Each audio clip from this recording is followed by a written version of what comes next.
선포하겠습니다. 오늘 말씀의 제목은 살아나시다, 나타나시다 란 제목으로 말씀을 전하도록 하겠습니다.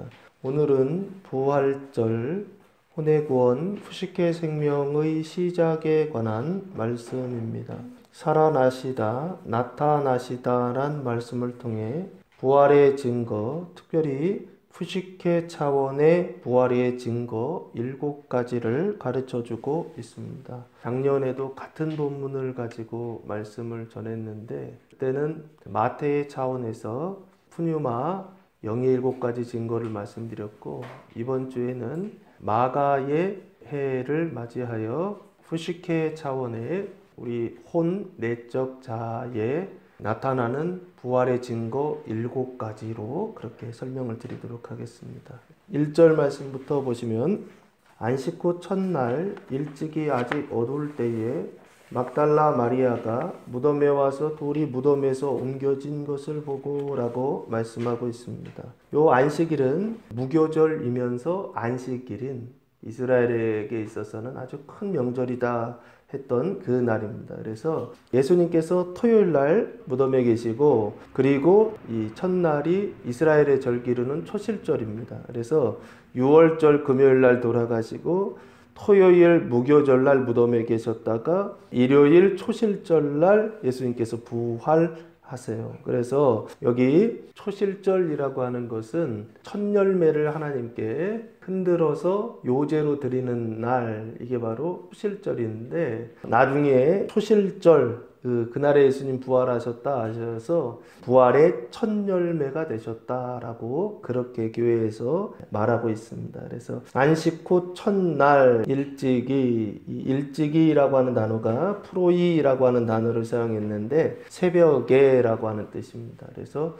동이 뜨는, 태양이 떠오르는 그때를 얘기하는데, 근데 일찍이 뒤에 보시면 아직 어두울 때에 라고 그렇게 말씀하고 있어요. 그러니까 새벽은 새벽인데 동이 트기 전이다 라고 그렇게 보시면 좋을 것 같아요. 어두울 때라고 되어 있죠. 그래서 이 어둡다 라고 하는 단어가 이 스코티아 라고 하는 단어를 사용했는데, 뜻은 불투명이라고 하는 뜻입니다. 그리고 불투명하다 보니까 그 빛이 없는 상태, 그 어둠이라고 하는 뜻을 같이 가지고 있습니다. 그러니까 아직 어두운 거예요. 주일 그 새벽 아직 어두울 때에, 깜깜한 것이죠. 깜깜할 때에 막달라 마리아가 무덤에 와서 돌이 무덤에서 옮겨진 것을 보고 라고 말씀하고 있습니다. 이 막달라 마리아, 이 막달라라고 하는 말은 지역 이름입니다. 지명이고요. 이 막달라는 어디에 있는 거냐면 게네사렛 호수 서쪽 연안의 마을이다 라고 그렇게 되어 있습니다. 그래서 예전에는 이름을 부를 때 마리아라고 하는 이름이 너무 많다 보니까 어느 지역의 누구 이렇게 불렀습니다. 여기 막달라 마리아라고 하는 여자가 등장하는데, 이 막달라 마리아는 누구입니까? 마가복음 16장 9절 말씀해 보시면, 예수께서 안식 후 첫날 이른 아침에 살아나신 후 전에 7 귀신을 쫓아내어 주신 막달라 마리아에게 먼저 보이시니라고 말씀하고 있습니다. 여기 보면 7 귀신을 쫓아내어 주신, 예수님께서 귀신 쫓아내 주신 여자, 이 여자가 바로 막달라 마리아다라고 말씀하고 있고, 누가복음 8장 2절 말씀해 보시면, 또한 앞길을 쫓아내심과 병 고침을 받은 어떤 여자들 곧 7 귀신이 나간 자 막달라인이라 하는 마리아와 하면서, 여기도 막달라 마리아가 나오죠. 근데 7 귀신이 나간 자다라고 그렇게 소개하고 있습니다. 여기 막달라 마리아는 결국에 7 귀신 들렸던 여자예요. 7 귀신에 사로잡혔던 여자였죠. 그 여자였는데 예수님을 만나서 그 귀신을 쫓아내주신, 그래서 더 이상 이제는 귀신 들리지 않은 여자, 그래서 예수님을 수종 들고 있었던 여자가 바로 이 막달라 마리아라고 하는 여자입니다. 그래서 이 여자는 예수님 만나기 전에 7 귀신이 들려있는 그런 상태였다라고 그렇게 말씀을 드렸어요. 그래서 그 7 귀신 들린 자라고 했을 때 이 7 귀신, 귀신이 7이죠. 이 7 귀신은 도대체 무엇일까? 라고 했을 때 신앙적으로 보면 이것을 푸시케 사망이라고 말할 수 있겠다라고 생각합니다. 그리고 이 푸시케 사망, 그 생각의 그 사망의 생각 7가지가 있는데 그 7가지를 뭐라고 해야 될까라고 했을 때 이것을 저는 죄 7종이라고 하는 7가지 그 대죄라고 봐도 되지 않을까 싶습니다. 이유는 귀신이라고 하는 것은 영적인 존재이고 4차원적인 존재인데 그 눈에 보이지 않는 존재가 그 안에 메시지를 가지고 있다는 거예요. 그 7가지 생각, 악한 생각을 가지고 있었던 존재들, 이 존재들을 7 귀신이라고 한다면 그 7을 죄 7종이라고 하는 것을 통해서 7가지를 이렇게 설명할 수 있지 않을까 싶습니다. 첫 번째는 탐심, 두 번째는 교만, 세 번째는 음란, 네 번째는 나태, 다섯 번째는 분노, 여섯 번째는 인색, 일곱 번째는 질투라고 하는 7가지 큰 죄가 바로 이 여자가 가지고 있었던 7가지 귀신들이 주는 생각이 아니었을까 싶습니다. 그래서 이 막달라 마리아가 어디를 오냐면 무덤에 와서 돌이 무덤에서 옮겨진 것을 보았다라고 그렇게 말씀하고 있어요. 이 무덤에 왔다라고 했을 때 이 무덤은 무네메이온이라고 하는 단어를 사용했는데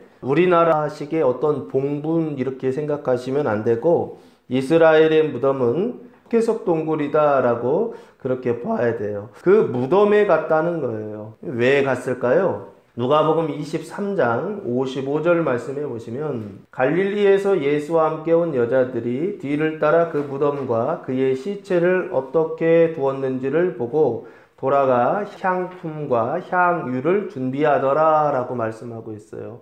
2가지를 준비하죠. 향품과 향유를 준비했다는 거예요. 이거는 무엇을 준비하는 것입니까? 예수님의 장례를 준비하는 것입니다. 그래서 그 예수님의 장례를 준비하기 위하여 2가지를 준비했어요. 향품과 향유를 준비하고 그리고 그거 가지고 지금 어디로 온 거냐면 무덤에 왔다라고 그렇게 봐야 되지 않을까 싶습니다. 그러면 결국에 왜 왔느냐? 장례를 치르기 위해서 온 거예요. 장례의식을 행하기 위해서 예수님의 장례를 위해서 무덤에 왔다라고 그렇게 봐도 되지 않을까 싶습니다. 그래서 무덤에 와서 봤는데 어떤 일이 있었느냐면 돌이 무덤에서 옮겨진 것을 보았다라고 말씀하고 있어요. 이 돌이라고 하는 것은 그 무덤을 뭐하고 있었던 돌입니까? 닫고 잠그고 있었던 돌이 있죠. 그래서 이 돌의 역할은 뭐냐면 문이에요. 무덤이 있고 그 무덤을 닫는 그 문으로서의 역할을 지금 돌이 하고 있어요. 그래서 이 돌이 무덤 문이죠. 그 무덤 문이 무덤에서 옮겨졌다라고 하는 것은 무슨 얘기입니까? 원래는 닫혀 있었는데 그 문이 지금 열려 있는 것을 지금 보았다라고 하는 것입니다. 결국에 돌이 무덤에서 옮겨졌다라고 하는 것은 무덤 문이 열렸다라고 하는 거예요. 무덤 문이 열려 있는 것을 보았다라고 그렇게 말씀하고 있습니다. 그래서 여기 이 무덤 문이 열렸다라고 하는 것은 구약에 하나님께서 언약해 놓으셨죠. 창세기 22장 17절 말씀해 보시면 하나님께서 아브라함을 통해서 언약하신 언약의 성취가 바로 이 돌 무덤 문이 열리는 사건이다 라고 그렇게 말씀할 수 있습니다. 하나님께서 이삭을 번제로 드리라 라고 했을 때 아브라함이 이삭을 하나님께 번제로 드리려고 하거든요. 그때 하나님께서 말리시죠. 말리시고 나서 축복하시는데 17절 내가 내게 큰 복을 주고 내 씨가 크게 번성하여 하늘의 별과 같고 바닷가의 모래와 같게 하리니 내 씨가 그 대적의 성문을 차지하리라 라고 그렇게 말씀하고 있죠. 여기 보면은 대적의 성문이라고 해서 문이 나오잖아요. 이 대적의 성문을 차지하리라. 네 씨가 누구냐면 이삭입니다. 이삭을 통해서 대적의 성문을 차지할 것이다 라고 그렇게 말씀하고 있어요. 그래서 이 대적의 성문, 이삭을 통하여서 언약하신 대적의 성문이 뭐냐라고 했을 때 저는 이것을 생명의 시작 거듭남이다 라고 그렇게 말씀드렸습니다. 그리고 또 하나 창세기 24장 60절에 보시면 비슷한 문이 하나 더 나오는데, 이때는 라반이 리브가에게 하는 이야기입니다. 축복인데 60절 리브가에게 축복하여 이르되 우리 누이여 너는 천만인의 어머니가 될지어다. 내 씨로 그 원수의 성문을 얻게 할지어다 하면서 원수의 성문이 나오죠. 그 원수의 성문을 리브가의 씨를 통하여 원수의 성문을 얻는다 그랬거든요. 그러면 이 리브가의 씨는 누구입니까? 야곱이에요. 야곱을 통하여서 하나님께서 언약하신 내용이 뭐냐? 원수의 성문을 얻게 될 것이다 라고 하는 것을 지금 이 본문이 언약하고 있는데, 그 야곱을 통해서 언약하신 내용, 신앙적인 내용은 뭐냐면 생명의 성장, 거룩함에 관한 언약이다 라고 그렇게 말씀을 드렸습니다. 그래서 지금 두 가지죠. 이삭을 통하여 대적의 성문을 차지하고 야곱을 통하여서 원수의 성문을 얻는 이 두 가지 언약이 창세기에 언약되어 있고, 이 언약을 예수님께서 어떻게 해요? 성취하시는 사건이 바로 이 오늘 1절 말씀에 돌이 무덤에서 옮겨지는 무덤 문이 어떻게 되느냐? 활짝 열리게 되는 그 사건이다 라고 그렇게 말씀을 드렸습니다. 여기 무덤문이 열렸다라고 하는 것은 언약의 성취인데, 원수의 성문을 차지하고 얻고 대적의 성문을 차지하게 되는 그 언약의 성취다라고 그렇게 작년에 말씀을 드렸어요. 그리고 나서 올해 이 말씀을 보면서 영의 차원에서의 그 문이 열리는 것을 이삭과 야곱을 통해서 말씀을 드릴 수 있다고 한다면, 올해 푸시케 차원에서의 그 언약은 무엇일까 생각해 봤어요.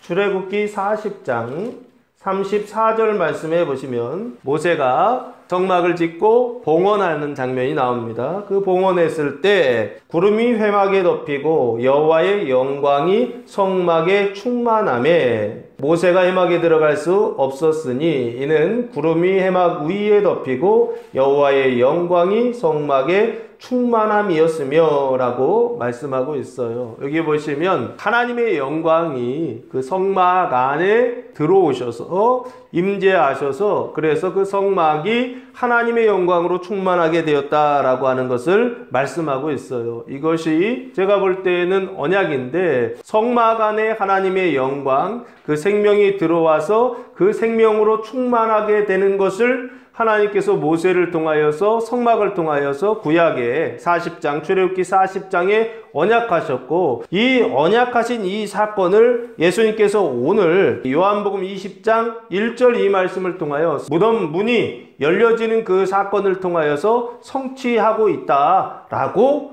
봐야 되지 않는가 싶습니다. 그래서 출애굽기 40장 34절 말씀을 통하여 영광이 시작되고 이스라엘 안에 하나님의 생명이 시작되었던 이 모습처럼 실제로 우리의 내적 자아 혼이 푸시케 속에 하나님의 생명이 시작되는 그 언약의 성취를 오늘 이 본문 말씀 1절 말씀 문이 열리는 그 사건으로 봐야 되지 않느냐라고 하는 것입니다. 그리고 이것이 언제 성취되느냐? 무덤 문이 열려서 그 생명이 시작되는 것으로 끝나는 것이 아니라 그 생명이 성장하고 그 생명이 완성되는 그 후식계 생명의 그 완성을 성경에서는 뭐라고 언약하고 있느냐라고 했을 때 민수기 10장 11절 말씀해 보시면 둘째 해 둘째 달 스무날에 구름이 증거의 성막에서 떠오르매 라고 말씀하고 있어요. 이스라엘 자손이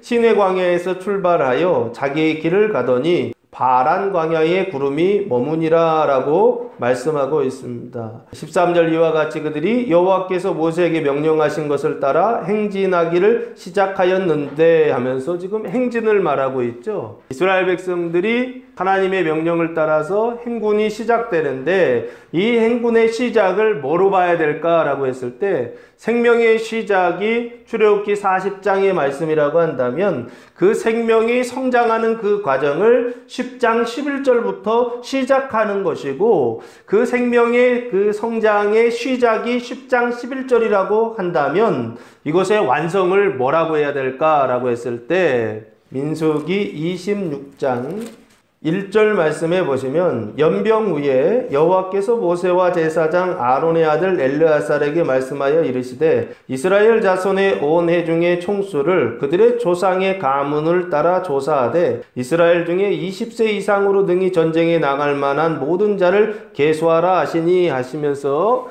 하나님께서 이스라엘의 그 명수, 군인들의 수를 계수하라 말씀하시거든요. 이스라엘의 그 수를 계수하는 이 일을 통하여서 이 생명이 시작하고 완성되는 그 모습을 구약에서 언약해 놓았고, 오늘 이 본문 말씀 요한복음 20장 이 1절 말씀은 뭐의 성취냐라고 한다면 그 생명의 시작과 생명의 그 성장과 생명의 그 완성을 말씀하고 있는 것이 아닌가 싶습니다. 그래서 무덤문이 옮겨진 것을 보고할 때 이 무덤문이 옮겨졌다라고 하는 것은 결국에 무덤문이 열렸다라고 하는 것이고, 이 무덤문이 열렸다라고 하는 것은 출애굽기 40장 34절의 말씀을 그 언약을 성취하고 있는 말씀이다 라고 보아야 되지 않는가 싶습니다. 원래 무덤이 하는 역할은 무엇이냐면 시체를 넣어두는 곳이죠. 그래서 그 시체를 넣어두는 곳이기 때문에 늘 무덤은 무엇이 있느냐면 그 안에 사망이 들어있는 곳, 이게 무덤입니다. 그런데 오늘 말씀해 보면 그 닫혔던 그 문이 열렸다라고 하는 것입니다. 그래서 그 무덤 문이 열려서 그 무덤은 더 이상 이름만 무덤일 뿐이지 실제로는 무덤이 아닌 그런 무덤이 되어 있다라고 하는 것입니다. 시체나 사망이 있었던 그 무덤이 이제는 뭐가 시작되는 것이냐면 예수의 시체를 20장 12절 말씀해 보시면 흰 옷 입은 두 천사가 예수의 시체 누였던 곳에 하면서 이 시체가 나오죠. 이 시체라고 하는 단어가 소마라고 하는 단어예요. 시체라고 하는 단어가 사르크스라고 하는 단어를 사용하지 않고 소마라고 하는 단어를 사용했어요. 그래서 이 시체나 사망이 있었던 곳이 이제는 뭐로 바뀌느냐면 이 소마죠. 소마인데 어떤 소마냐면 영의 몸과 생명이 시작되는 곳, 거기를 뭐라고 그럽니까? 요람이라고 하지 않습니까? 그 요람으로 변화되는 그 시작을 지금 무덤문이 열렸다라고 하는 것을 통하여서 말씀하고 있다라고 하는 것입니다. 그래서 예수 그리스도의 부활의 첫 번째 증거는 뭐냐라고 한다면 이 무덤문이 열렸다라고 하는 것입니다. 그리고 두 번째 증거가 나오는데 2절 말씀해 보시면 시몬 베드로와 예수께서 사랑하시던 그 다른 제자에게 달려가서 말하되 사람들이 주님을 무덤에서 가져다가 어디 두었는지 우리가 알지 못하겠다 하니 라고 말씀하고 있습니다. 이 시몬 베드로, 예수님의 제자죠. 시몬이라고 하는 뜻은 히브리어로는 시므온이라고 하는 단어인데 뜻은 들음이라고 하는 뜻입니다. 이 시므온은 누구죠? 야곱의 12아들 중에 두 번째 아들이죠. 첫 번째는 루벤, 두 번째는 시므온, 세 번째는 레위, 네 번째는 유다 해서 12명의 그 뒤에 아들들이 있는데 그 두 번째 아들이 시므온입니다. 베드로라고 하는 말은 페트로스라고 하는 단어를 썼는데 뜻은 바위, 반석이라고 하는 뜻입니다. 그래서 시몬 베드로와 예수께서 사랑하시던 그 다른 제자에게 달려가서 말하되, 막달라 마리아가 말한 거예요.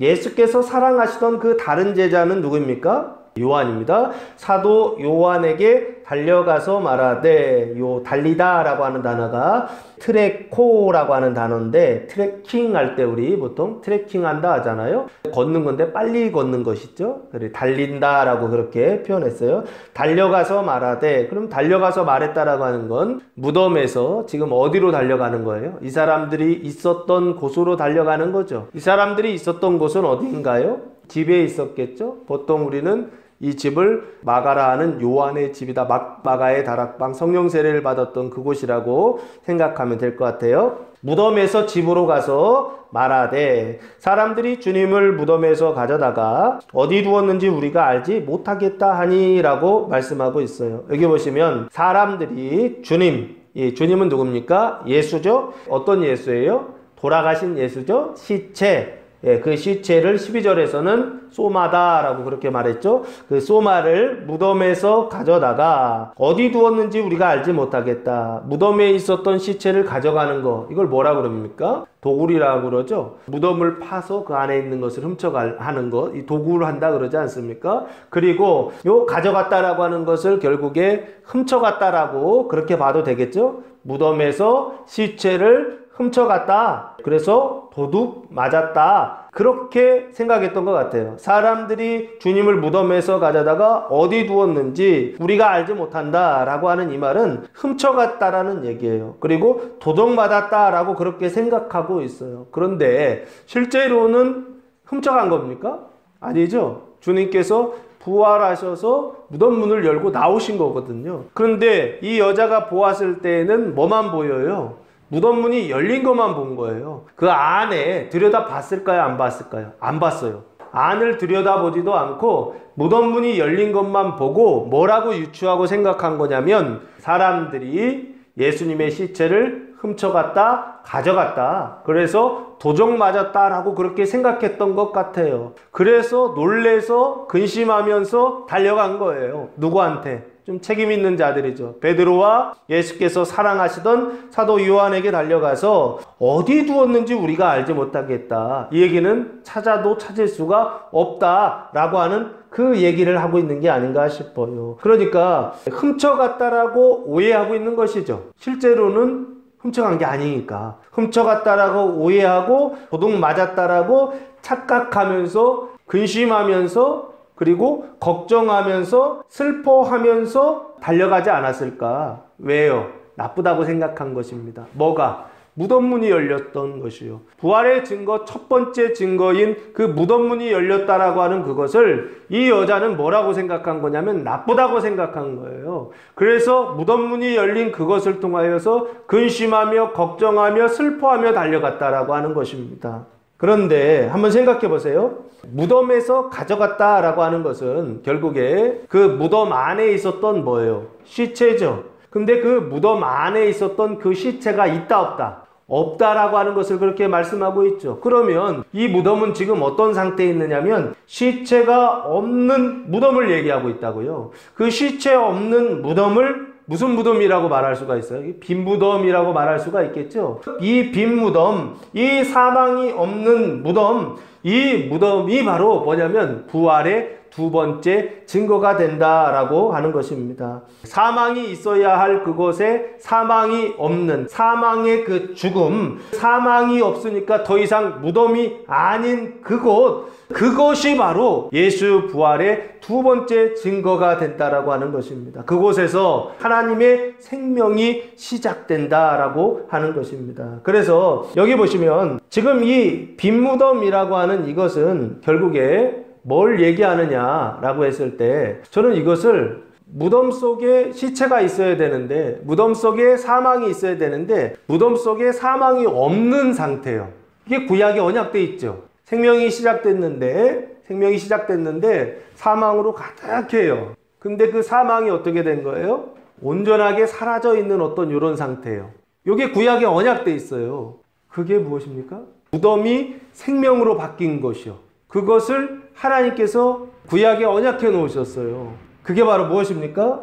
이게 민수기예요. 민수기 1장 46절 보시면 하나님께서 이스라엘 백성들의 그 싸움에 나갈 만한 자를 계수하라 라고 말씀하시고 나서 그 계수한 사람의 총수가 46절에 이렇게 기록되어 있습니다. 계수된 자의 총계는 60만 3,550명이었더라 라고 말씀하고 있죠. 이게 군인들의 숫자라고요. 그런데 이 군인들의 이 숫자가 의미하는 바가 뭐냐라고 한다면 이 군인들은 전쟁에 나가서 싸울 수 있는 군인의 숫자이지만 실제로 이 사람들의 영적의 상태는 어떤 상태입니까? 그 사망의 상태에 있다는 거예요. 애굽의 그 사망의 생각을 가지고 지금 어떻게 한 거예요? 생각 속에서 구원받아 있는 또 그런 상태를 지금 설명하고 있다는 거예요. 그래서 이 출애굽 1세대들은 구원받았지만 그 생각은 어떤 상태에 있었느냐면 사망의 상태에 있었다라고 그렇게 볼 수 있다는 거예요. 그래서 여기 민수기 1장 46절에 60만 3,550명의 군인들의 그 숫자가 나중에 민수기 26장 보시면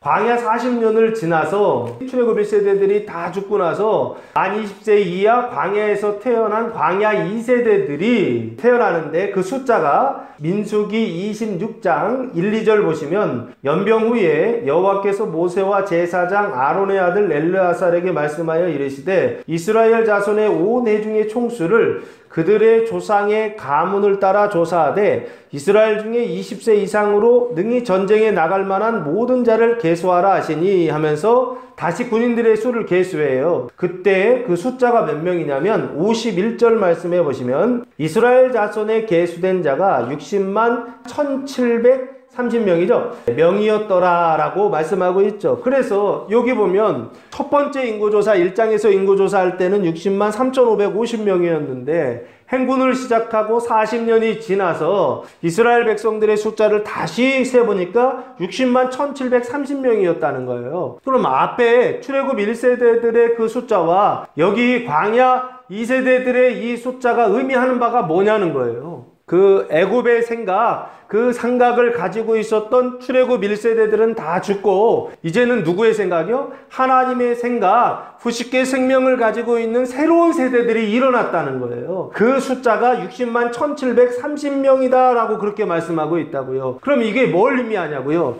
이스라엘이라고 하는 그 공동체 안에 시작할 때에는 60만 3,550명이 하나님의 생각이 아니라 사망의 생각으로 가득해 있고 뭐만 있었어요? 마치 점과 같이 성막 안에만 하나님의 영광이 충만했었는데 그게 광야 40년이라고 하는 세월을 지나가면서 고난을 지나가면서 뭐가 됐느냐면 생명이 어떻게 된 겁니까? 확장된 것이죠. 생명이 성장된 것이죠. 그래서 이스라엘이 처음 시작할 때에는 사망의 상태였는데 나중에 40년이 지났을 때 60만 1,730명은 뭐가 됐다는 거예요? 생명으로 완전하게 바뀌게 되었다라고 하는 것을 언약하고 있었고 그 언약을 성취하는 말씀이 오늘 2절 말씀 무덤인데 무덤에는 뭐가 가득한 것이냐면 사망이 가득한 것이었는데 그 무덤 속에 누가 들어갔다? 예수님께서 들어가셨더니 그 무덤이 뭐가 돼서 나오더라? 생명의 요람이 돼서 나오더라 라고 하는 것을 2절에서 말씀하고 있더라는 거예요. 그러면 이 빈 무덤은 결국에 뭐를 성취하고 있느냐 라고 했을 때 바로 민수기 26장 60만 1,730명의 하나님의 생각을 성취하고 있는 말씀이다 라고 봐야 되지 않는가 싶습니다. 그래서 눈에 보이는 증거, 부활의 증거 두 가지가 있는데 그 첫 번째는 무덤 문이 열렸다는 것이고 두 번째는 그 무덤 안에 시체가 없다. 그래서 빈 무덤이 되었다라고 하는 거예요. 사망이 없는 무덤이요. 그 사망이 없는 그 무덤이 바로 뭘 의미하느냐라고 했을 때 예수 부활의 증거, 첫 번째, 두 번째 증거다라고 하는 것입니다. 그래서 이제 무덤의 구조를 좀 볼 필요가 있어요. 성막이라고 하는 것도 성막의 구조가 있잖아요. 오늘 여기서도 구조를 한번 이렇게 살펴보시면 이렇게 돼 있어요. 맨 바깥에가 뭐로 돼 있느냐면 무덤으로 돼 있어요. 그 무덤 안에 뭐가 있냐면 시체가 있죠.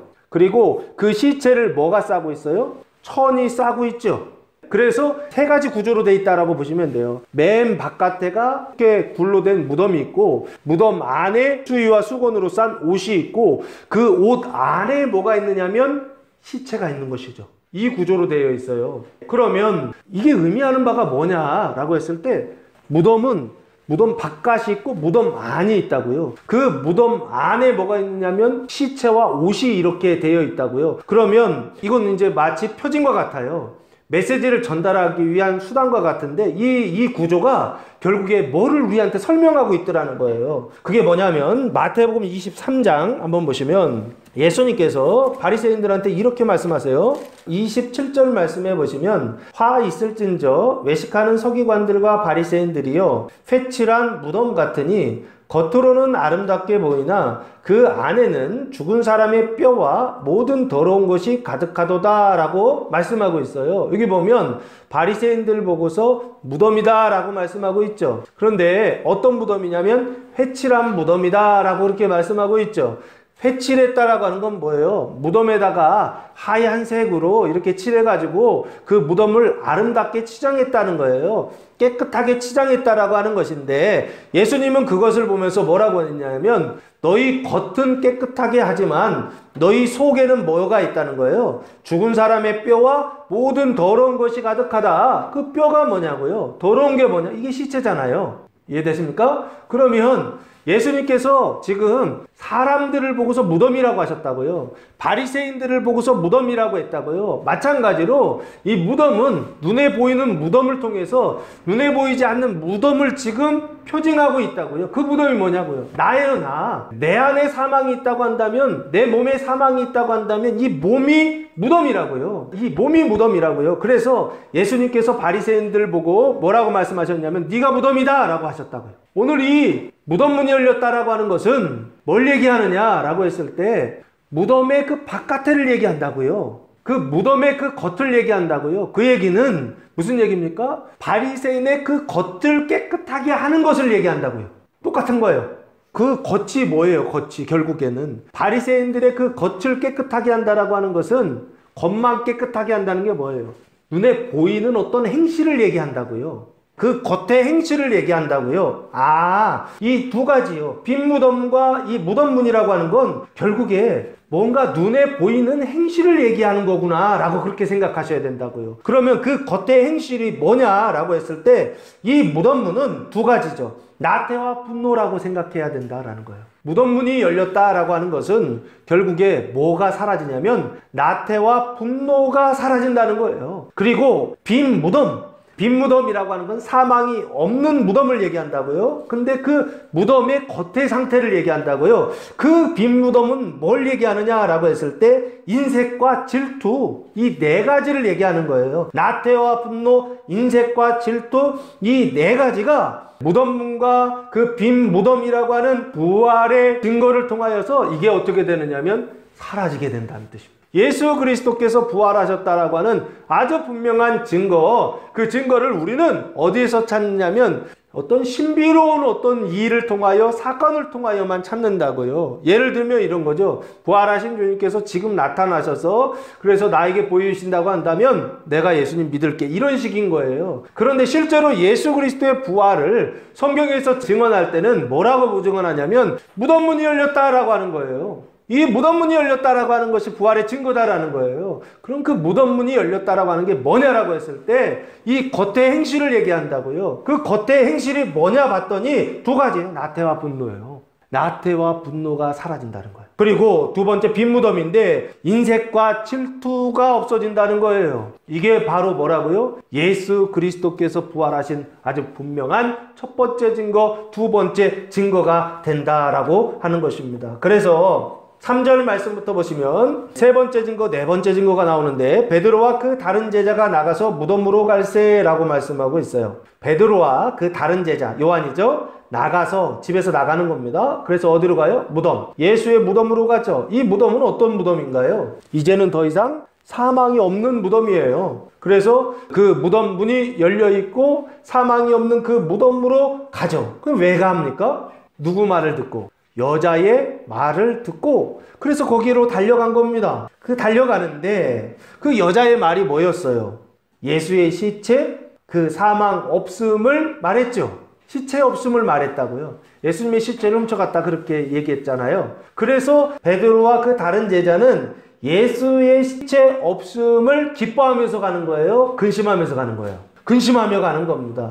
똑같이 부활의 증거 두 가지를 얘기해 주었을 때 그 부활의 증거를 듣고 나서 어떻게 한다고요? 즐거워하며 그 길을 가야 된다고요. 근데 지금 베드로와 제자 요한은 그걸 알았다 몰랐다? 몰랐다고요. 그러니까 어떻게 하더라? 근심하면서 그 무덤으로 가더라라고 하는 것입니다. 그래서 4절 말씀해 보시면 둘이 같이 다름질하더니 그 다른 제자가 베드로보다 더 빨리 달려가서 먼저 무덤에 이르러 라고 말씀하고 있어요. 둘이 같이 다름질했다라고 말씀하고 있죠. 그러면 지금 무덤으로 가는 사람은 총 몇 명입니까? 3명이에요. 3명. 베드로와 요한과 여자 이 셋이 달려갔는데 그 다른 제자가 베드로보다 더 빨리 달려갔다라고 그랬어요. 그래서 먼저 무덤에 이르러, 그러면 순서로 보면 누가 가장 먼저 도착한 겁니까? 요한이 도착하고 그리고 베드로가 도착하고 막달라 마리아가 도착했겠죠. 그러면 여기 무덤에 가장 먼저 이르렀을 때 무덤 근처에는 누구만 있는 거예요? 요한만 있죠. 베드로는 아직 안 왔어요. 요한만 있어요. 요한만. 그리고 이때 시간은 언제예요? 새벽. 제가 볼 때 동 텄다 안 텄다? 아직도 안 떴다라고 봐도 될 것 같아요. 왜? 새벽에 가서 깜깜할 때 가가지고서 안에 들여다보지도 않고 문만 열린 걸 보고서 후다닥 집으로 달려갔거든요. 그러니까 아직도 깜깜하다고 봐야 되지 않을까 싶어요. 그 깜깜할 그때에 요한 혼자 어디 도착한 거예요? 무덤에 도착했어요. 그리고 나서 그 안에서 발견된 일이 뭐냐면 5절 구부려 세마포 놓인 것을 보았으나 들어가지는 아니하였더니 라고 말씀하고 있어요. 이 구부리다 라고 하는 단어가 파라킵토라고 하는 단어를 사용했는데 몸을 안으로 이렇게 굽히다 라고 하는 뜻입니다. 들어가지는 않고 밖에서 안으로 굽혀서 이렇게 안을 이렇게 들여다보는 거. 구부려 세마포 놓인 것을 보았으나 하면서 세마포가 등장하죠. 이 세마포는 오도니온이라고 하는 단어를 사용했는데 배로 된 붕대입니다. 보통 이 붕대를 어디에다 사용하는 거냐면 죽은 사람에게 옷을 입힐 때 사용하는 이것이 바로 이 세마포입니다. 그래서 죽은 사람에게 입히는 그 옷을 뭐라고 부르죠? 이걸 수의라고 그렇게 부르더라고요. 그 세마포 놓인 것, 그 수의 놓인 것을 보았으나, 그래서 이 세마포 놓인 것을 보았다라고 하는 것은 원래는 그 세마포를 가지고 시체를 이렇게 싸야 되거든요.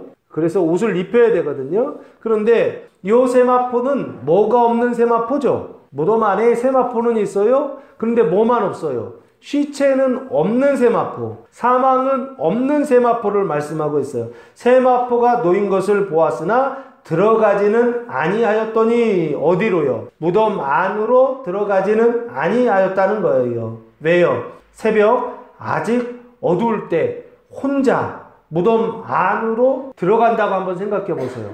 좀 무서울 것 같아요. 그래서 들어가지 않았을까 싶습니다. 근데 이 5절의 이 세마포가 부활의 증거 세 번째 증거다라고 하는 것입니다. 그 부활의 증거 세 번째 증거는 시체와 그 사망이 없는 세마포, 이게 바로 부활의 증거 세 번째이고, 이 부활의 증거 세 번째는 어디에 있는 거냐면 무덤은 무덤인데 그 무덤 안에 있었던 그 시체의 몸을 싸기 위해서 입혔던 그 옷이다 라고 지금 말씀하고 있어요. 그리고 나서 네 번째 증거가 나오는데 6절 말씀해 보시면 시몬 베드로는 따라와서 무덤에 들어가 보니 세마포가 놓였고 라고 말씀하고 있습니다. 이 시몬 베드로가 따라와서, 요한 뒤에 따라와서 무덤에 들어가 보니, 다른 점은 무덤 안으로 들어가죠. 들어가서 확인합니다. 뭐가 있더라? 세마포가 놓여 있더라는 게, 벗겨 있는 것이죠. 시체는 없고 세마포만 놓여 있더라는 거예요. 그리고 또 하나 7절 말씀해 보시면 또 머리를 쌌던 수건은 세마포와 함께 놓이지 않고 딴 곳에 쌌던 대로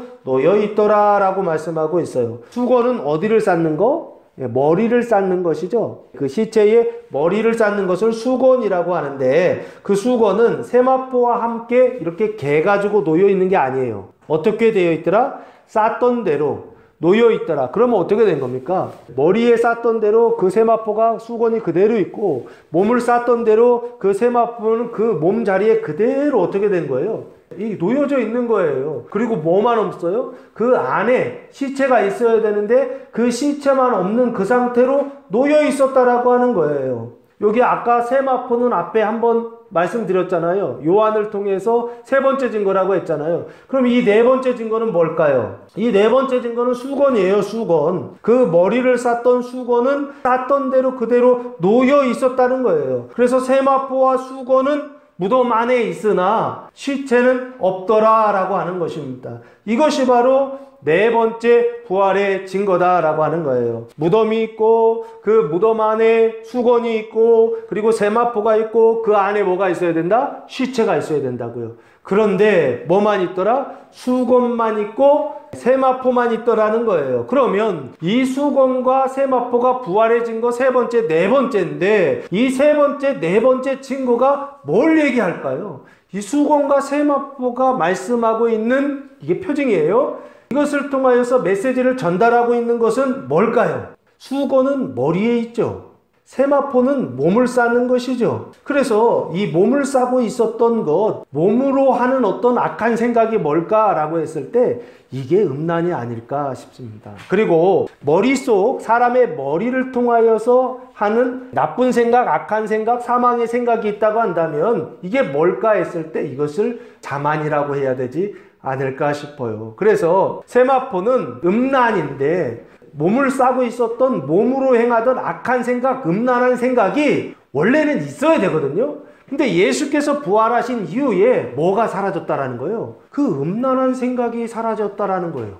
이게 세 번째 증거고, 네 번째 증거는 무엇입니까? 그 머리에 쌌던 수건이요. 수건은 남아있는데 시체는 없는 그 상태. 그래서 그 머리에 있었던 그 악한 생각, 사망의 생각이 뭘까 했을 때 이게 교만이 아닌가 싶습니다. 그래서 그 교만과 그 음란한 생각이 어떻게 돼 있다라고 하는 거예요? 없어지고 사라졌다라고 하는 것을 말씀하고 있는 것입니다. 예수 그리스도께서 부활하셨다라고 하는 것을 어떻게 분명하게 확신할 수 있느냐라고 했을 때 무덤 문이 열린 사건과 무덤 안에 시체가 없어요. 빈 무덤. 그리고 세 번째는 시체가 없는 세마포. 네 번째는 그 시체가 없는 그 수건. 그 수건이 바로 예수 그리스도께서 부활하신 증거들이다 라고 하는 것입니다.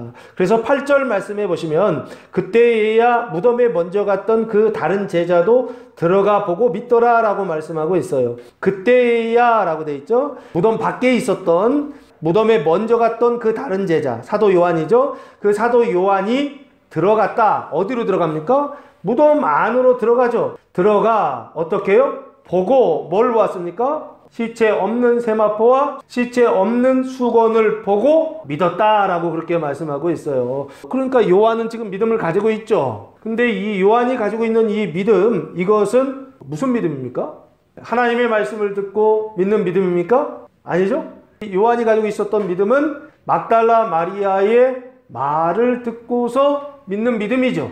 부활을 믿는 게 아니에요. 성경이 하나님의 말씀을 믿는 게 아니에요. 이 요한이 가지고 있었던 믿음은 막달라 마리아의 말을 듣고 그게 진짜구나 확신한 것이죠. 여자의 말이 뭐예요? 예수의 시체를 훔쳐갔다 라고 하는 그 말을 믿은 것이죠. 그러면 이 믿음은 구원을 받을 수 있는 믿음입니까? 구원을 받을 수 없는 믿음입니까? 진짜 믿음입니까? 이거 가짜 믿음입니까? 이런 믿음을 가지고 있다고요, 우리가. 이 믿음을 이렇게 조금 더 보면 이런 것이죠. 눈에 보이는 네 가지 사건이 있었다고요. 첫째는 무덤 문이 열렸었다는 거예요. 이게 눈에 보이는 거잖아요. 두 번째는 빈 무덤이요. 무덤에 시체가 없다는 거예요. 세 번째는 세마포요. 네 번째는 수건이요. 이 네 가지가 다 확인되잖아요.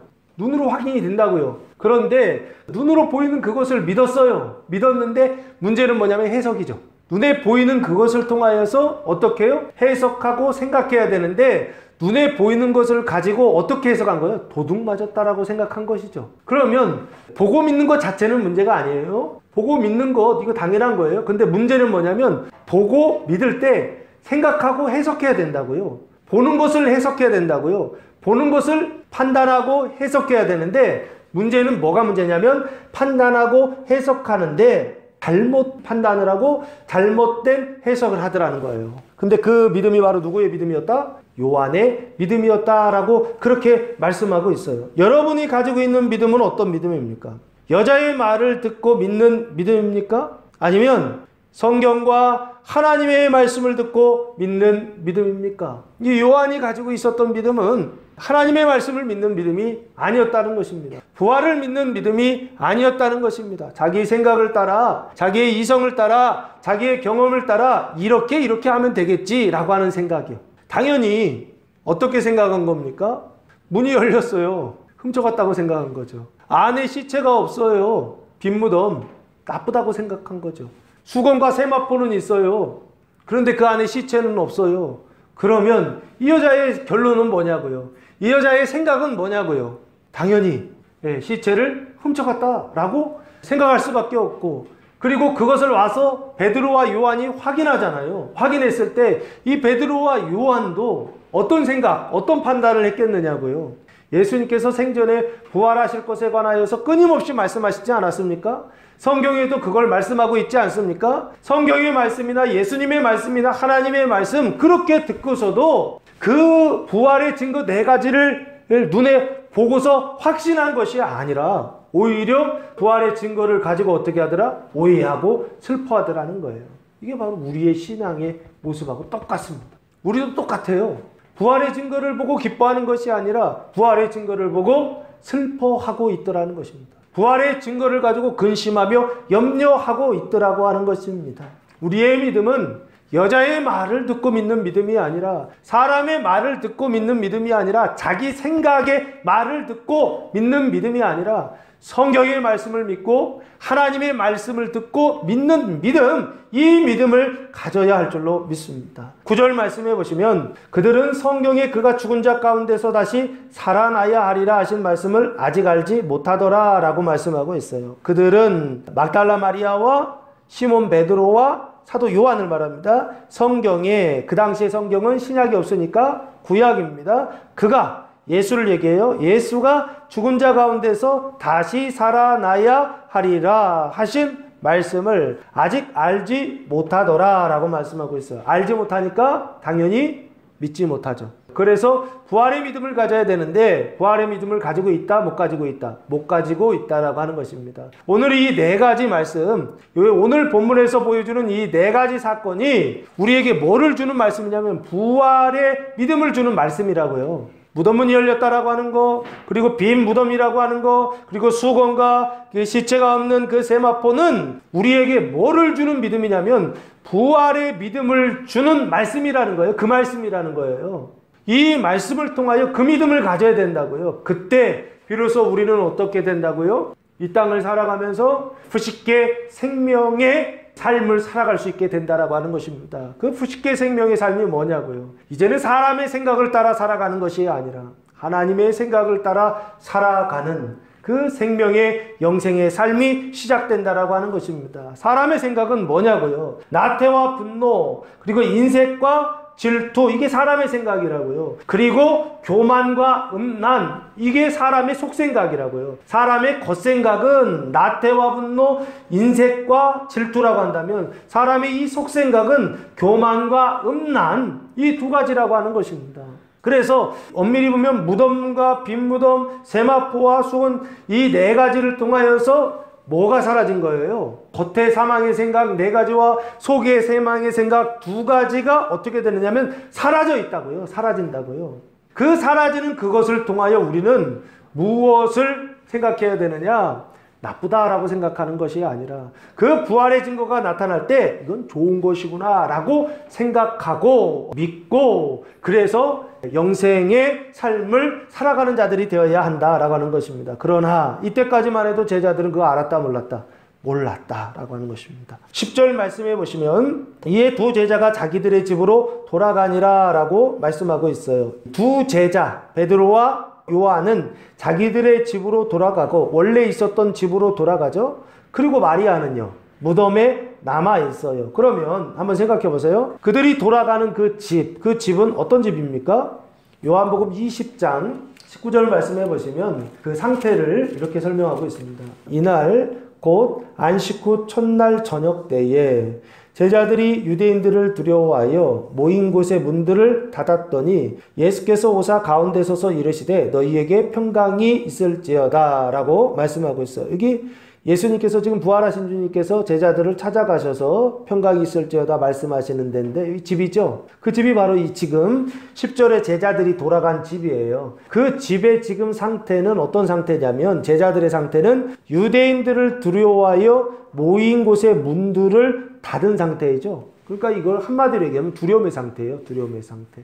그리고 이 집을 어떤 집이라고 하냐면 두려움의 집, 사망의 집이라고 얘기할 수 있겠죠. 4가지 부활의 증거를 보고서 다시 어디로 돌아가느냐면 그 사망의 집, 그 두려움의 집으로 돌아가더라는 거예요. 누가? 제자들 2명이 그렇게 하고 있더라는 것입니다. 그런데 마리아는 어떻게 하고 있죠? 무덤에 남아 있어요. 그 무덤은 세상적으로 볼 때는 좋은 곳입니까? 나쁜 곳입니까? 나쁜 곳이죠. 나쁜 곳인데 특별히 더 나빠요. 시체도 잃어버렸단 말이에요. 수건만 있고 세마포만 있는 그곳이라고요. 그곳에 남아있는데 그 남아있는 그곳이 뭐가 시작되는 곳이냐? 후식의 생명, 이 생명이 시작되는 곳이다 라고 하는 것입니다. 사람의 생각이 끝나고 하나님의 생각이 시작되는 곳, 거기가 바로 어디냐면 여기다 라고 하는 것입니다. 그래서 제자들과 같이 집으로 돌아가는 자들이 아니라 누구와 같이? 마리아와 같이 이 무덤에 남아있는 자가 되어야 한다는 거예요. 그래서 그 무덤에서 뭐를 시작해야 되느냐? 사망이 끝나는 것을 경험하고 뭐가 시작된다? 생명이 시작되는 것을 경험하는 그런 자리에 우리가 머물러 있어야 한다라고 하는 것입니다. 11절 말씀해 보시면 마리아는 무덤 밖에 서서 울고 있더니 울면서 구부려 무덤 안을 들여다보니 라고 말씀하고 있어요. 마리아는 무덤 밖에 있죠? 이 무덤은 어떤 무덤입니까? 빈 무덤이죠. 사망이 없는 무덤이죠. 이 무덤은 좋은 것입니까? 나쁜 것입니까? 좋은 것이죠. 근데 좋은 것도 그냥 좋은 게 아니죠. 사망이 끝난 무덤이라고요. 그래서 굉장히 좋은 무덤입니다. 그래서 그 좋은 것이기 때문에 당연히 기뻐하고 즐거워해야 되는데, 그런데 이 마리아는 어떻게 하고 있다는 거예요? 울고 있었다는 거예요. 서서. 왜 울고 있었던 것입니까? 몰랐던 거예요. 눈으로 볼 때에는 당연히 나쁜 조건이었죠. 사망이 없어졌기 때문에 나쁜 조건이라고요. 그래서 모르니까 나쁘다고 생각해요. 그래서 어떻게 하고 있었던 거예요? 울고 있었던 것입니다. 우리도 똑같아요. 모르면 나쁘다고 생각하는 거예요. 모르면 이 4가지 증거가 부활의 증거라고 하는 것을 모르면 나쁘다고 생각해야 하여 마리아와처럼 어떻게 하느냐면 울고 있을 수밖에 없는, 슬퍼할 수밖에 없는, 나쁘다고 생각하여 그것에 사로잡히는, 슬픔에 사로잡히는 그런 상태에 있을 수밖에 없다는 거예요. 이 여자는 왜 이렇게 슬퍼했을까요? 여전히 그 부활의 증거 4가지를 다 보여주셨다고요. 그런데도 불구하고 뭐하다? 나쁘다고 생각하여 시체를 도둑 맞았다라고 생각하여 뭐하고 있는 것입니까? 울고 있는 게 아닌가 싶어요. 그러면서 울면서 어떻게 합니까? 구부려, 다시 한번 구부리죠. 몸을 안으로 들어가진 않아요. 밖에서 안으로 이렇게 들여다보면서 무덤 안을 들여다보니 거기에 이전에 보지 못했던 현상 2가지가 나타납니다. 첫 번째는 흰 옷 입은 천사가 예수의 시체 뉘었던 곳에 하나는 머리편에 하나는 발편에 앉았더라 라고 말씀하고 있어요. 보시면 천사가 등장하죠. 무덤 속에 이전에는 천사 있었습니까? 없었습니까? 이게 정답은 없습니다. 베드로와 요한과 여자가 있었을 때 아까 떠나기 전에 그때 천사들 있었을까요? 없었을까요? 천사 지금 2이에요. 머리 쪽에 하나, 발 쪽에 하나. 2천사거든요. 그 천사들은 있었을까요? 없었을까요? 있었다고 저는 봐요. 있었는데 없다가 갑자기 나타난 게 아니라 원래 있었는데 못 봤던 거예요. 못 봤는데 그 4가지 증거가 지난 다음에 그 여자가 그 자리를 지키고 그 무덤을 지키고 사망 없는 무덤을 지키고 그곳에서 울고 있었더니 2가지 현상이 나타나더라는 거예요. 천사인데 2로 나눴습니다. 하나는 머리 쪽에 천사가 하나 있고 하나는 발 쪽에 천사가 앉아 있더라 라고 하는 것입니다. 그러면 여기 조금 더 보시면 흰 옷 입었다 그랬죠. 흰 옷이 뭐예요? 흰 옷. 류코스라고 하는 단어를 사용했는데 하얀이라는 뜻입니다. 근데 이 하얀이라고 하는 뜻이 우리가 생각하는 물리적인 하얀 걸 생각하면 안 돼요. 물감으로 하얗게 만드는 걸 생각하면 안 되고, 이 하얗다라고 하는 것은 뭐냐면 빛난 옷을 입고 있는 것이죠. 빛의 옷이에요. 제가 봤을 때는 빛의 옷을 입은 2 천사라고 그랬죠. 그럼 천사는 뭐예요? 천사는 앙겔로스라고 하는 단어를 사용했는데, 천사는 사자죠. 누구의 사자? 하나님의 사자. 뭐 하는 사자입니까? 하나님의 말씀 대신 전달하는 사자이죠. 그래서 이 사자는 여러 존재가 될 수가 있어요. 3차원적인 존재들, 이 사람들도 사자가 될 수 있죠.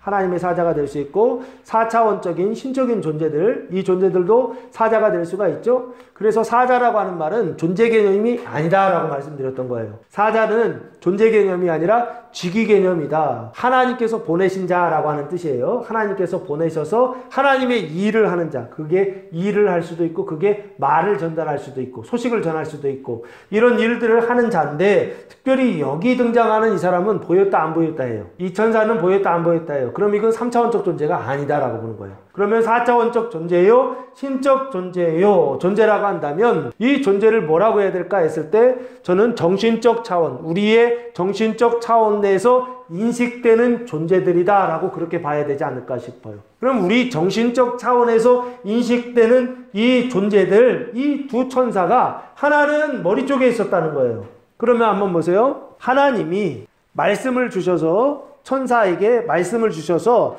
그래서 그 천사가 하나님의 말씀을 담아서 가져오는 거예요. 마치 그릇과 같아요. 그릇이 있는데 3차원적 이 그릇에 뭐를 담았냐면 물을 담은 것처럼 천사들 안에 하나님의 말씀을 담아서 오는 자들, 이 존재들이 바로 천사들이란 말이에요. 그러면 이 정신적 차원에서 인식되는 이 천사들이 어디? 무덤 안에 있었다는 거예요. 그러면 그 무덤 안은 지금 이 천사들이 뭘 가지고 온 거예요? 무덤 안에. 원래 무덤 안에는 사망이 있어야 되는데 그 무덤 안에 천사가 와서 뭘 가지고 온 거예요? 생명의 말씀을 가지고 온 거예요. 생명의 말씀인데 그 생명의 말씀을 가지고 와서 그래서 그 무덤이 뭐가 시작되느냐면 생명의 생각이 시작된 거예요. 아까 하나는 머리에 쓰는 수건, 그리고 하나는 몸을 싸고 있었던 세마포, 그 머리맡에 있었던 천사는 결국에 사망의 생각이 끝나고 뭐가 시작되느냐면 생명의 생각이 시작되는 천사인 거예요. 그러면 뭘까요? 머리 쪽에, 아까 머리 쪽에 있었던 것이 교만이라고 말씀드렸거든요.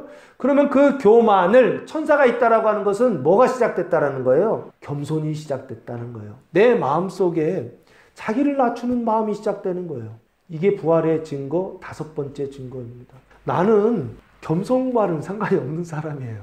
나는 세상에서 항상 내가 높아야 돼요. 내가 대장이 되어야 돼요. 내가 다른 사람보다 항상 인정을 받아야 돼요. 이게 바로 교만이라고요. 내 생각을 따라야 돼요, 사람들이. 내가 다른 사람을 따르는 게 아니라 이런 어떤 교만한 상태, 이런 상태에 있었는데 이런 생각을 가지고 살았는데 근데 그 마음속에 생각 속에 어떤 마음이 들었냐면 자기를 낮추는 마음이요. 겸손한 마음이요. 다른 사람들의 이야기를 경청하고 그 사람들의 이야기를 따라주는 그런 마음이 이 안에 생겼더라는 거예요. 그런 생각이. 이게 바로 5번째 증거요. 머리맡에 있었던 천사, 이게 보이기 시작했다라고 하는 것입니다. 그리고 6번째 천사는, 6번째 증거는 발편에 있었던 천사인데 그 발편에 있었던 건 결국에 세마포를 말하는 것 같고 그 사망의 생각이 생명의 생각으로 바꾸어 주는 천사예요, 이 천사가. 그러면 그 사망의 생각이 무엇이었습니까? 음란이었다고요. 그 음란한 생각을 뭐로 바꿔주신다고요? 순결한 생각으로 바꿔주신다라고 그렇게 말씀드렸지 않았습니까? 내 안에 음란한 생각이 가득했다고요. 그래서 그 음란한 생각을 따라서 그렇게 살 수밖에 없었다고요. 그런데 그 음란한 생각이 내 안에 없어졌어요. 이것도 증거라고 그랬죠. 세마포, 시체가 없는 세마포, 음란한 생각이 없어졌어요. 그런데 음란한 생각만 없어진 게 아니라 그 안에 어떤 생각이 들어왔다고요? 그 생각이 없어지고 순결한 생각이 들어왔다라고 하는 거예요. 더 이상 다른 이성을 탐하지 않는 마음이 들어왔다는 거예요. 내 이웃의 아내를 탐하지 않는 마음이 들어왔다는 거예요. 내 이웃의 물건들을 탐하지 않는 마음이 들어왔다는 거예요. 이게 순결이에요, 순결은.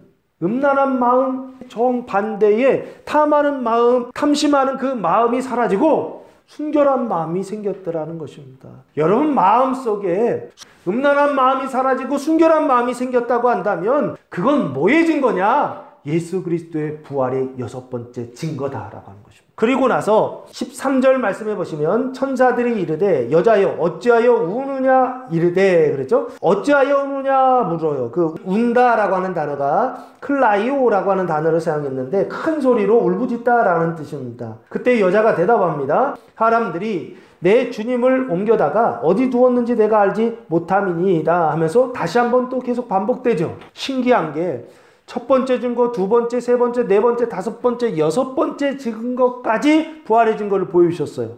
근데 여자는 여전히 어떤 상태예요? 계속 그 상태에 있죠. 사람이 내 주님을 옮겨다가 어디 두는지 알지 못하는 상태에 있죠. 이게 바로 우리 상태예요. 우리도 똑같아요. 하나님께서 6가지 증거를 보여줘도 우리는 안다 모른다? 모르는 상태. 이 막달라 마리아와 같이 모르는 상태, 그래서 근심하면서 슬퍼하는 상태, 이런 상태로 신앙생활 하더라는 거예요. 부활의 증거를 보여줘도 슬퍼한다니까요. 기뻐하지 못하고. 이게 마리아의 상태고 바로 우리의 상태를 지금 보여주고 있는 게 아닌가 싶습니다. 그래서 14절 말씀해 보시면 이 말을 하고 나서 이제 마지막 조치가 이루어집니다. 돌이켰다라고 하는 것은 지금 어디를 보고 있어요? 무덤 안을 들여다보고 있죠. 그 안에 천사들과 지금 대화하고 있었죠. 그 천사가 하나님의 말씀, 생명의 생각이에요. 그 생명의 생각과 어떻게 해요? 만나서 그 생각과 연합하여 하나가 되고 있는, 그 생명이 확장되고 있는 그런 상태에 있다고요. 그때 밖으로 이렇게 돌이켜보니까 지금 누가 계셔요? 예수께서 서 계신 것을 보았다라고 말씀하고 있어요. 무덤 안이 생명의 생각으로 바뀌고, 그리고 무덤 밖에도 이제는 누가 계시더라? 예수가 계시더라는 거예요. 예수가. 그 예수께서 서 계신 것을 보았으나 예수이신 줄은 알지 못하더라. 여전히 알지 못했죠, 아직까지. 그러면 이 예수는 어떤 예수인가요? 부활하신 예수이시죠. 부활하신 예수이시고, 그 부활하신 예수에 대하여 사도 요한은 뭐라고 쓰고 있냐면, 요한복음 1장 보시면 이 예수의 상태를 이렇게 말씀하고 있어요. 요한복음 1장 14절 말씀해 보시면, 말씀이 육신이 되어 우리 가운데 거하심에 우리가 그의 영광을 보니 아버지의 독생자의 영광이요 은혜와 진리가 충만하더라. 뭐가 충만하다? 은혜와 진리가 충만하다라고 그렇게 말씀하고 있죠. 그래서 예수님을 뭐라고 말할 수 있냐면 은혜라고 말할 수가 있어요. 진리라고 말할 수 있어요. 그래서 여기 예수께서 서 계신 것을 보았으나 할 때 은혜를 보았으나 은혜를 알지 못하고, 진리를 보았으나 진리를 보지 못한 어떤 이런 상태예요. 왜 그러냐면 이때 예수님의 상태가 부활하신 예수님의 상태라 그래요. 그 부활하신 예수님의 그 상태를 뭐라고 설명하고 있냐면 고린도전서 15장 44절 말씀해 보시면 예수님의 그 부활의 그 몸을 이렇게 설명하고 있어요. 육의 몸으로 심고 신령한 몸으로 다시 살아나나니 육의 몸이 있은즉 또 영의 몸도 있느니라 라고 말씀하고 있죠. 그럼 여기 보면은 육의 몸과 뭐가 나와요? 영의 몸이 나오죠. 예수님의 몸을 뭐라고 얘기하는 거예요? 지금 영의 몸이다 라고, 그리고 신령한 몸이다 라고, 영의 몸이다, 신령한 몸이다 라고 그렇게 말씀하고 있죠. 부활하신 예수님의 몸은 어떤 상태였느냐면 영의 몸이고 신령한 몸의 상태였다는 거예요. 그 죽었던 그 육신의 신령한 몸을 입어서, 그래서 그 몸을 뭐라고 얘기하느냐면 그걸 영의 몸이라고 얘기했던 거예요. 그리고 그 영의 몸을 신령한 몸이라고 그랬고, 그것을 49절 말씀해 보시면 이렇게도 설명하고 있죠. 우리가 흙에 속한 자의 형상을 입은 것 같이 또한 하늘에 속한 이의 형상을 입으리라 하면서 하늘에 속한 이의 형상이라고 말씀하고 있죠. 그거를 이 육신 가운데 입는다라고 지금 말하고 있죠. 예수님도 그렇게 입으셨고 우리도 그렇게 입는다라고 지금 말하고 있다고요. 그래서 지금 예수인 줄을 알지 못했다라고 하는데 왜 알지 못했느냐라고 했을 때 부활하신 주님이기 때문에 알지 못해요. 은혜이기 때문에 알지 못해요. 진리이기 때문에 알지를 못해요. 그 신령한 몸, 영의 몸을 입었기 때문에 알지 못한다는 거예요. 그러면 알려면 어떻게 해야 되느냐라는 거예요. 여기 알지 못하다라고 하는 것은 시각적인 차원에서, 시각 차원에서 보지 못했다 이게 아니에요. 인식의 차원에서 알지 못했다라고 하는 거예요. 눈으로는 보고 있다고요. 예수를 눈으로 보고 있는데 보고 있음에도 불구하고 그게 부활의 마지막 증거라고 하는 걸 모른다고요. 막달라 마리아가 그랬던 것처럼 우리도 똑같이 모른다고요. 그러면 알기 위해서 어떻게 해야 되느냐고요. 인식의 차원에서 알기 위해서는 이게 예수님이다라고 하는 생각, 내 생각이 있다고요. 그 생각을 버리고 이게 예수님이다라고 하는 성경의 생각, 말씀의 생각을 가지고 있어야 된다고요. 그 말씀의 생각을 가지고 있을 때 예수님을 보면, 그 은혜를 보면, 그 진리를 보면 그게 뭐로 보인다고요? 부활하신 주님으로 보인다고요. 그래서 그러면 이거죠. 지금 예수님의 그 몸을 영의 몸이다 라고 말하고 신령한 몸이다 라고 말했다고요. 그 몸, 예수님의 그 몸을 성경에서는 뭐라고 말하고 있느냐? 골로새서 1장 24절 말씀해 보시면 이렇게 말씀하고 있어요. 나는 이제 너희를 위하여 받는 괴로움을 기뻐하고 그리스도의 남은 고난을 그의 몸된 교회를 위하여 내 육체에 채우노라 라고 말씀하고 있어요. 여기 보면 그의 몸된 교회라고 되어 있죠. 그가 그리스도예요. 예수의 몸된 교회를 위하여 내 육체의 고난을 채운다 그러잖아요. 그러면 여기 예수의 그 몸, 그 신령한 몸, 2000년 전에 그 예수님의 그 육신의 그 영의 몸을 입어서 오셨던 그 신령한 그 몸을 우리는 생각한다고요. 근데 그거 생각하면 죽을 때까지 예수님을 알아볼 수가 없다고요. 그럼 지금 2000년 전에 이 7가지 사건이 증거로서 보이셨다고 한다면 지금도 이 7가지 사건이 부활의 증거로서 나타나고 있다고요. 그 마지막 그 예수가 나타나는데 그 예수를 보고서도 알지 못하는 이런 사람이 아니라 그 예수를 보고 아는 자가 되기 위해서는 어떻게 해야 되느냐라고 했을 때 내가 아는 것을 가지고 예수를 보면 안 보인다고요. 성경이 말하는 것을 가지고 예수를 봐야 예수가 보인다고요. 그 예수를 성경은 뭐라고 얘기했느냐면 몸된 교회라고 얘기했다고요. 예수님의 몸된 교회라고요. 예수님의 몸을 보려면, 그 영의 몸을 보려면, 부활하신 몸을 보려면 결국에 뭐를 봐야 된다?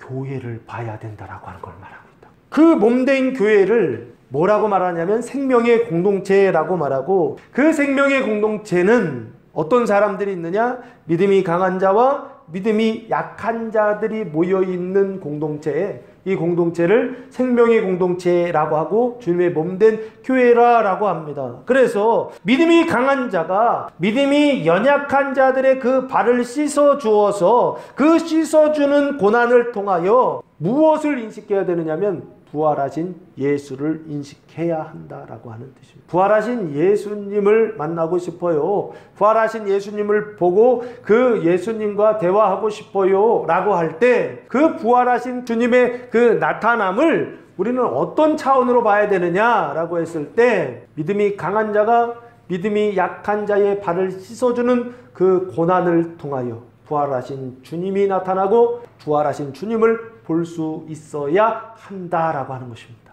우리는 다른 차원으로 예수를 생각한다고요. 어떤 신비로운 어떤 현상으로 예수를 만나려고 한다고요. 성경에서는 그 얘기를 하고 싶은 게 아니에요. 그리스도의 몸된 교회를 통하여 믿음이 연약한 자들의 발을 씻어주는 그 고난을 통하여 누구를 만난다고요?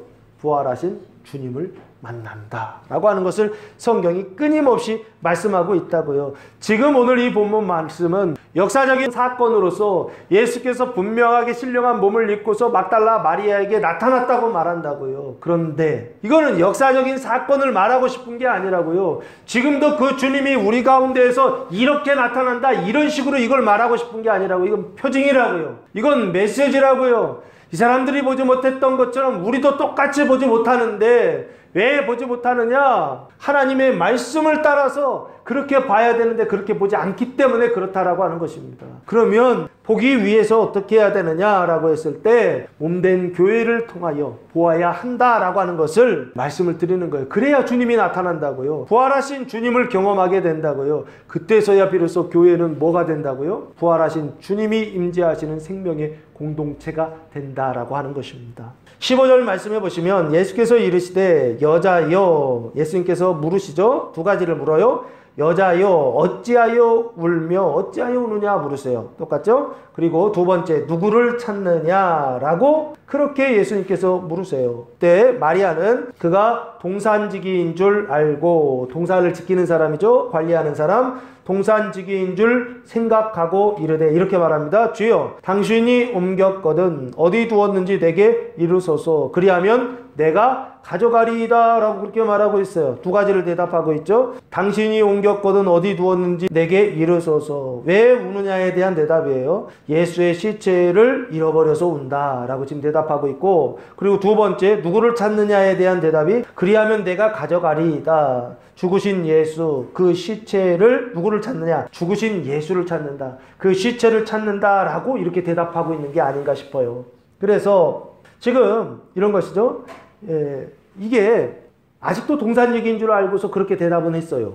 그래서 이 대답이 이게 잘 하고 있는 건가 잘못하고 있는 건가 라고 했을 때 처음 생각은 아직도 잘 모르고 대답하고 있구나 이런 생각을 했어요. 근데 이 말씀을 계속 보다 보니까 잘 모르는데 근데 대답은 참 잘했어요. 이게 좀 신기한 건데 왜 그러냐면 이 말씀이 이렇게 보이는 거예요. 주여 당신이 옮겼거든 할 때 뭘 옮기는 거냐면 죽으신 예수의 시체를 옮긴 거잖아요. 어디 두었는지 내게 이르소서 이러었단 말이에요. 그래서 그 잃어버린 시체를 찾으려고 운다 이렇게 대답한 건데 왜 우느냐 그랬어요. 그러니까 막 울고 있는데 왜 우냐 그랬더니 잃어버린 시체 때문에 웁니다 이렇게 대답했는데 이 대답이 너무 좋은 대답인 거예요.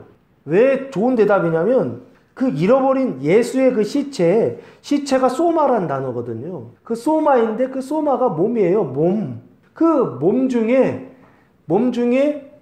아직 생명이 되지 않은 몸이요. 칭이 됐으나 의롭게 됐으나 생명이 시작되지 않은 중생하지 않은 몸이요. 이 몸을 뭐라고 부릅니까? 믿음이 연약한 형제라고 그랬거든요. 그러니까 이 믿음이 연약한 형제들 때문에 웁니다 라고 이렇게 보이는 거예요. 이게 예수를 제대로 알아보지도 못했는데 대답은 참 훌륭하게 잘했다 이런 생각이 들더라고요. 믿음이 연약한 형제들 때문에 옵니다. 우리도 그렇게 울어야 된다고요.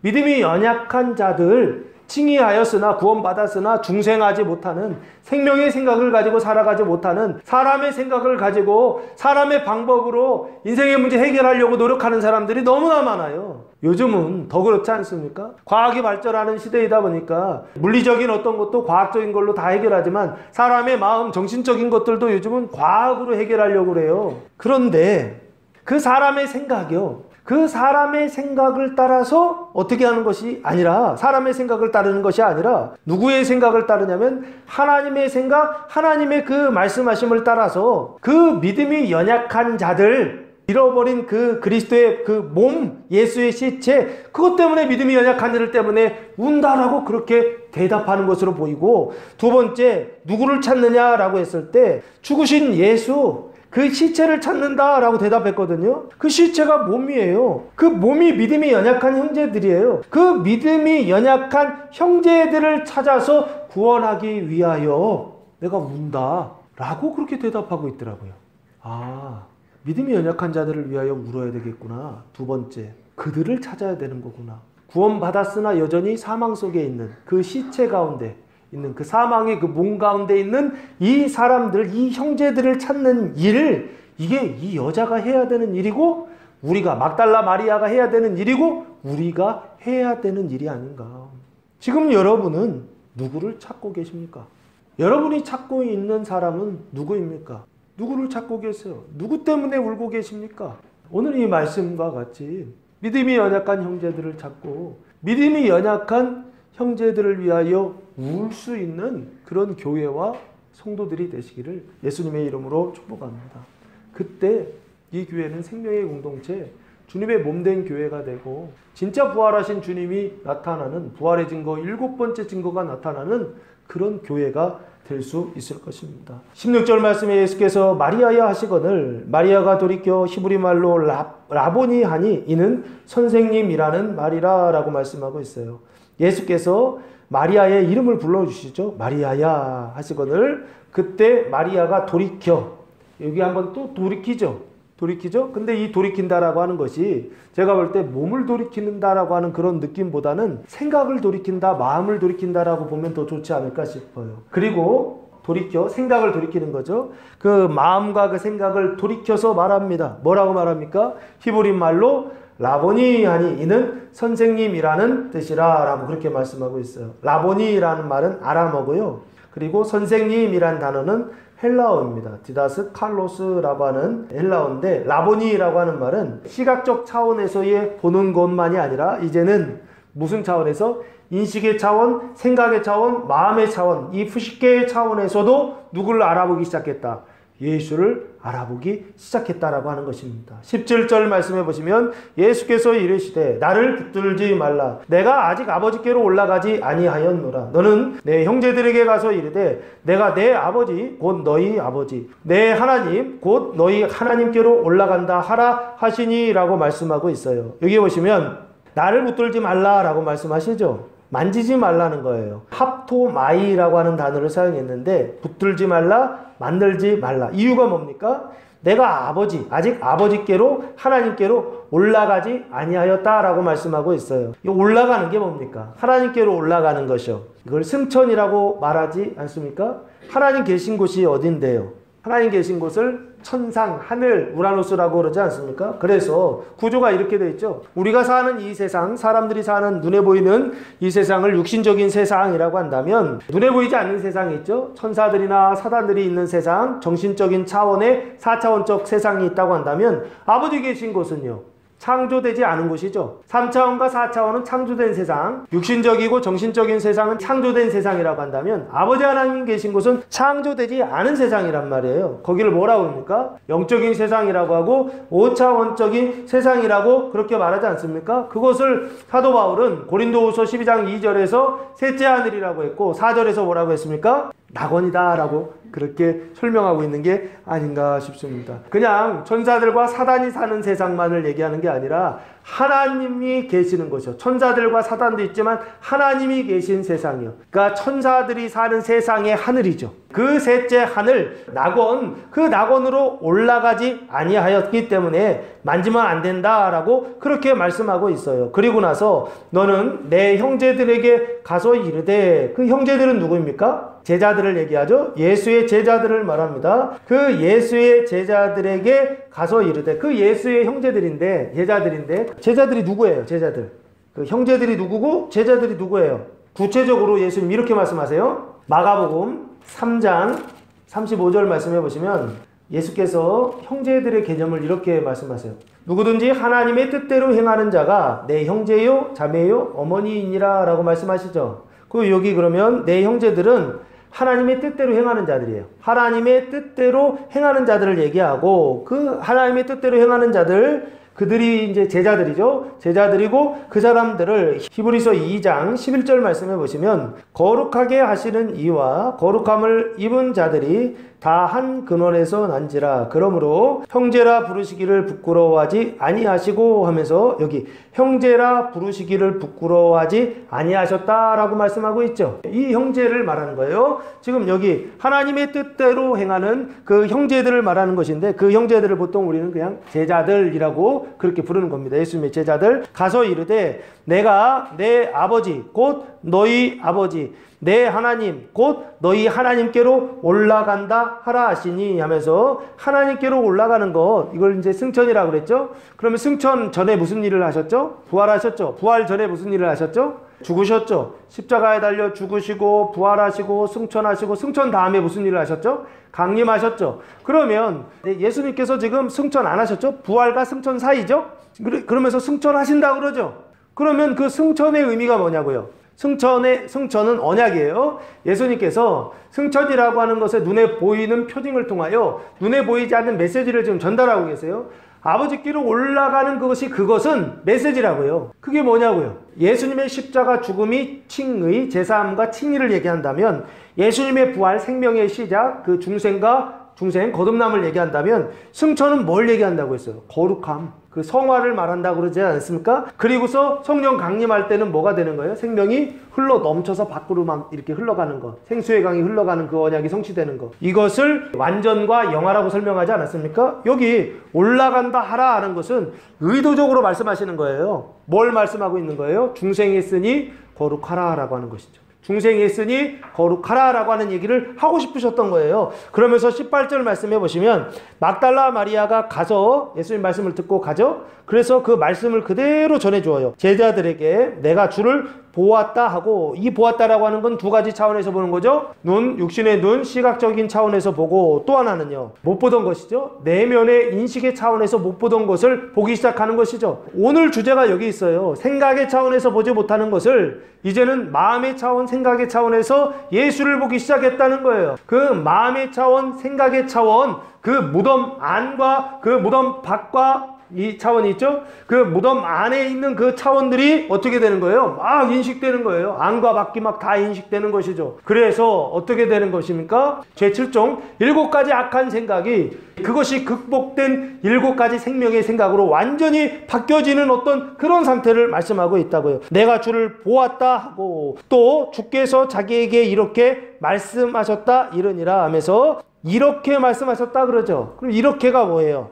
올라간다 얘기하셨잖아요. 예수께서 올라간다, 아버지께로, 하나님께로 올라간다 라고 그렇게 말씀하셨다라고 일러주었다는 거예요. 그러면 제자들에게 이렇게 일러주신 이유는 뭘까요? 너희도 어떻게 하라는 거예요, 결국에. 지금 오늘 이 말씀을 듣는 너희들도 똑같이 그때 제자들과 같이 지금 우리들도 어떻게 하는 거냐면 올라가라는 것이죠. 승천, 하나님께로 올라가라는 거예요. 부식의 생명으로 성장하라 라고 하는 것을 18절에서 막달라 마리아의 말을 통하여서 우리에게 말씀하시고 명령하는 것이 아닌가 싶습니다. 사랑하는 성도 여러분, 이번 한 주간 부식의 차원의 내적 자의 차원의 부활의 증거 7가지가 나타날 것입니다. 부활의 은총 7가지가 여러분의 삶 속에 나타나고 일어날 것입니다. 놀라지 마세요. 그것 때문에 낙심하거나 슬퍼하지 마세요. 오히려 그 부활의 확신 속에서 오늘 이 말씀을 붙들고 이 7가지 사건이 일어날 때, 이 7가지가 여러분의 현실 속에서 나타날 때 그것 때문에 슬퍼하지 마시고 눈물을 흘리지 마시고 이 말씀을 가지고 확신 속에서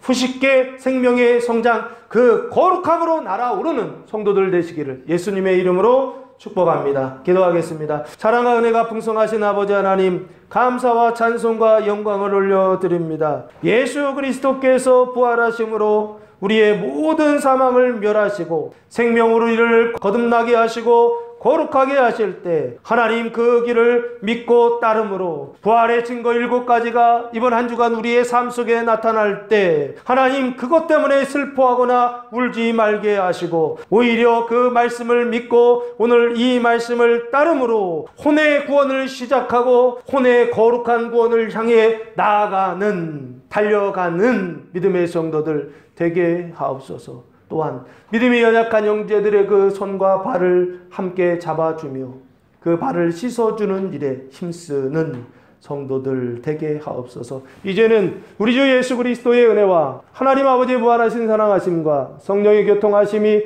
사랑하는 성도들 머리에와 가정에와 교회 위에 이제로부터 영원토록 함께 하시기를 간절히 축원하옵나이다. 아멘.